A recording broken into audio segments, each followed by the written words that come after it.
அஸ்ஸலாமு மக்களே. நம்ம பிஸ்மி நாட்டு மூலிகை மூலமாக நம்ம கிளைண்ட் ஒருத்தவங்க அவங்களோட ஹாப்பி ரிவ்யூ ஷேர் பண்ணியிருக்காங்க. இது உங்களுக்காக.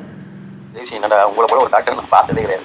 ஆமாம் லதா, எல்லாம் பெரிய பெரிய செலவு பண்ணி காசை வாங்கிட்டு அடுத்தது இத்தனாம் தேதி வாங்க, அடுத்தது இத்தனாம் தேதி வாங்கன்னு சொல்லிடுவாங்களே ஒழிய, ஆனால் நீங்கள் ஒரு நாளைக்கே பார்த்தீங்கன்னா காலையில் ஒரு ரொட்டி, சாயங்காலம் ரொட்டி ஃபோன் அடித்து கேர் பண்ணுறீங்கல்ல, இது எவ்வளோ பெரிய விஷயம் தெரியுமா? இந்த காலத்தில் யார் லதா செய்கிறா?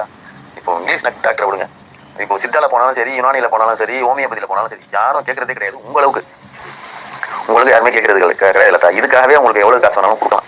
ஆமாம், இன்ஷா அல்லாஹ். அது பெரிய விஷயம். அது ஒரு தாய் எப்படி பிள்ளையை கேர் பண்ணிக்குவாளோ அது மாதிரி நீங்கள் வந்து கேர் பண்ணிட்டீங்கன்னா. இன்னொரு விஷயமும் சொல்லணும்னு நான் நினைக்கிறேன்.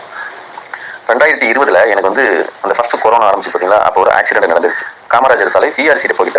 நான் வந்து 2வது ஆக்சிடென்ட்னு சொன்னாங்க. கீழே வந்து கையெல்லாம் அடிபட்டு காரைக்கால் ஜிஹெச்சுக்கு தீர்ப்புறோம். அப்போ வந்து கொரோனாக்காக வார்டு எல்லாமே போட்டு வச்சுருந்தாங்க. அந்த சமயத்தில் பார்த்தீங்கன்னாக்கா எனக்கு பெட் கிடைக்கல. அதுக்கப்புறம் நானும் வெளியில் ட்ரை பண்ணி இந்த கை வந்து இதாக இருக்குதுன்னு சொல்லிட்டு நீலகிருஷ்ணன் போகிறதுக்கு வந்து இது பர்மிஷன் லெட்டர் வேணும் அப்படின்னாங்க.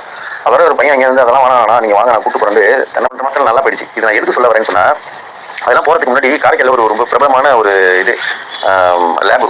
அந்த லேபோட ஓனர் வந்து எனக்கு ரொம்ப கூட்டாளின்னு வச்சுங்களேன். லேபு பேர் சொல்ல வேணாம், அவன் நல்லா சர்வீஸ் பண்ணிட்டு இருக்காரு. அவர் சொன்னார், நீங்கள் வந்து சுல்தான் அந்த கையை நீங்கள் வந்து இங்கிலீஷ் டாக்டர் காமிச்சு பிளேட் வைப்பாங்க, ஸ்க்ரூ போடுவாங்க, காமிக்கிறது நல்லது, இல்லாட்டி போனால் கை வந்து பழைய மாதிரி வேலை செய்யாதுன்னு சொன்னார்.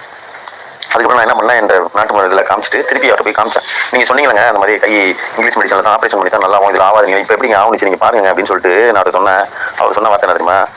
சுல்தான், உங்களோட பயம் எங்களுடைய வியாபாரம்னு சொன்னார். உண்மையிலே சொன்னார். ஆமாம், அதனால் மக்கள் வந்து தேவையில்லாமல் பயந்து நல்ல நல்ல மருத்துவம் எங்கே இருக்கோ அதை. அல்ஹம்துலில்லாஹ். ஸோ உங்கள் ஃப்ரெண்ட்ஸ் அண்ட் ஃபேமிலிக்கு மறக்காமல் இந்த வீடியோவை ஷேர் பண்ணுங்கள். நீங்கள் நம்ம பேஜை ஃபஸ்ட் டைம் பார்க்குறீங்கன்னா சப்ஸ்கிரைப் பண்ணிக்கோங்க, பெல் ஐக்கனை கிளிக் பண்ணிக்க மறக்காமல் லைக் பண்ணிவிடுங்க. அஸ்ஸலாமு அலைக்கும்.